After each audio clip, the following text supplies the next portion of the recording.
Magandang araw mga Ka-Express Info. Yes, alam ko na napakalayo ni Kai Sotto kay Vic Wembanyama, pero hindi rin lingid sa ating kaalaman na pareho ni Victor Wembanyama ay mayroon ring insane skill si Kai Sotto para sa isang legit 7'3" big man. Kagaya ni Wemby ay napakataas rin ng potensyal ni Kai at a very young age. Pero kung nabubuhay si Vic Wembanyama sa kanyang mga tira sa labas, ay si Kai Sotto naman is one of a low post specialist na mayroong tira sa labas. Pareho rin silang elite shot blocker at maaasahan sa depensa, obviously dahil sa kanilang reach ay napakalaki ng kanilang advantage. Kaya nga maraming nagsasabi noon na skills-wise ay pang number 1 pick sa NBA si Kai Sotto katulad ni Victor Wembanyama. Pero ang tanong, bakit si Kai ay hindi pa rin nakakatungtong sa NBA? Samantalang itong si Wemby ay nagsimula ng dominahin ang liga. Well, merong school of thought na nagsasabing kung si Kai ay isa pang European player, ay tiyak na matagal na itong nakapasok sa NBA at baka nakuha pa ang first pick sa kanilang draft class dahil sa kanyang kombinasyon of height, skills, and high basketball IQ. Pero gaano man kagaling ni Kai Sotto at Vic Wembanyama, ay meron pa rin silang weakness bilang mga extra tall players. Madali silang magkaka-injury, in fact, hindi lang si Kai ang nagtamo ng season-ending injury, kundi pati rin si Wemby. Pero hindi yan balakid sa kanilang tagumpay. Well, yan ang ating pag-uusapan in this video, pero bago yan, ay meron muna tayong pag-giveaway. Hey, hey, hey! Attention mga Ka-Patrol! Get ready for an epic giveaway. Once Express Info hits 150k subscribers, one lucky winner will win the incredible Oppo Reno 11F 5G smartphone. Here's how to join. Step 1. Subscribe to Express Info right now. Step 2. Like this video. Then step 3. Comment anything good and positive about our idol Kai Sotto. Super easy. Just subscribe, like, and comment. Kung usapang potensyal at talento ng isang 7-footer ang pag-uusapan, hindi may kakaila na may pagkakapareho sina Kai Sotto at Victor Wembanyama. Bagamat maraming nagsasabi na malayo ang agwat nila sa pagdating sa exposure at kasalukuyang status sa NBA, hindi rin may tatanggi na pareho silang may insane na skill set para sa isang player na may ganitong katangkad. Si Wembanyama na naging first overall pick sa 2023 NBA Draft ay isang unicorn sa kanyang henerasyon. Isang 7'4" player na may elite ball handling, outside shooting at shot blocking abilities. Si Kai Sotto sa kabilang banda ay isang 7'3" big man na kilala sa kanyang footwork, post moves, outside shooting at defensive presence.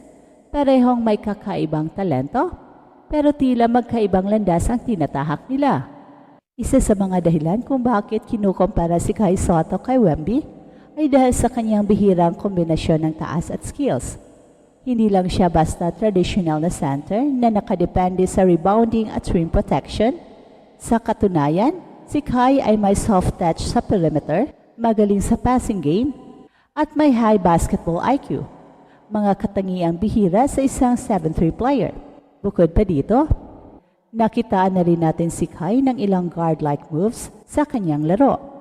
Kaya niyang magdala ng bola sa fast break, gumawa ng plays para sa kanyang teammates, at minsan ay makipagpalitan ng tres sa mga maliliit na players.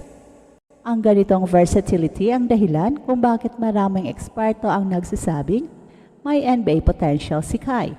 Ngunit kahit na may kahangahangang skill set si Kai, bakit nga ba hindi pa rin siya nakapasok sa NBA tulad ni Wemby? Para maintindihan kung bakit naging first overall pick si Wemby, kailangang suriin ang kanyang basketball journey. Exposure sa Europe. Bata pa lang si Wemby, naglaro na siya sa French professional leagues kung saan nakaharap niya ang mga veteranong manlalaro. Ito ang nagbigay sa kanya ng malalim na karanasan at mas maagang exposure sa high-level competition. hype at media attention. Isa rin sa mga nagdala kay Wembanyama sa spotlight ay ang NBA media at scouts na agad napansin ang kanyang kakaibang talento. Simula pa lang ng kanyang teenage years, pinapansin na siya ng mga basketball analyst at mga NBA teams na nagmamonitor sa kanyang development. Malawak na training at development. Malaki rin ang papel ng European basketball system sa pagdevelop ng kanyang laro. Sa France, binibigyan ng importansya ang fundamentals, skill development at tactical training, kaya naman naging all-around player sa Wemby bago pa man siya maglaro sa NBA. At dahil sa mga factors na ito, hindi na nakapagtataka na noong dumating ang 2023 NBA Draft, walang team ang nagdalawang isip na piliin siya bilang number 1 overall pick. Isa sa mga madalas nating marinig ay ang teoryang kung si Kai Sotto ay European, malamang ay nasa NBA na siya ngayon. Well, may katotohanan ba ito? Ang sagot ay posible. Dahil sa kanyang taas, skills at natural basketball instincts, posible kung lumaki pa si Kai Sotto sa Europe at dumaan sa European basketball development, mas malawak ang naging exposure niya sa mga NBA scouts. Ang problema kasi sa Southeast Asia, hindi pa kasing competitive ang basketball development programs kumpara sa Europe o Amerika.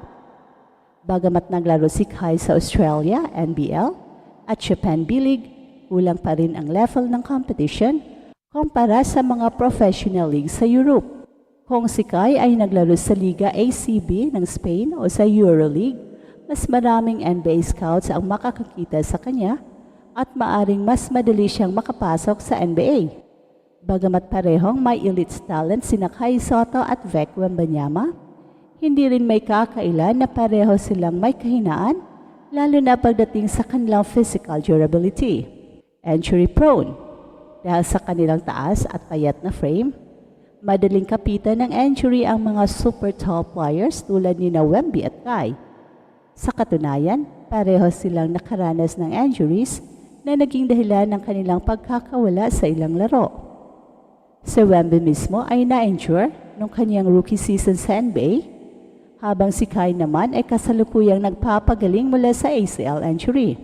Lack of strength. Isa sa mga pinakamalaking issue sa kanila ay ang kanilang kakayahang makipagsabayan sa pisikal na laro sa NBA. Bagamat matatangkad sila, kapansin-pansin na hindi pa nila kayang makipagbakbakan sa mas malalakas na big men tulad ni Joel Embiid, Nikola Jokic at Giannis Antetokounmpo. Consistency at mental toughness. Sa NBA, hindi lang puro skills ang puhunan, kailangan din ng mental toughness at consistency. Si Wembanyama, kahit may off nights, ay nagagawa pa rin niyang mag-impact sa laro dahil sa kanyang intangibles tulad ng rim protection at playmaking. Si Kai naman minsan ay may tendency na maging passive, lalo na kung hindi siya ginagawang focal point ng opensa.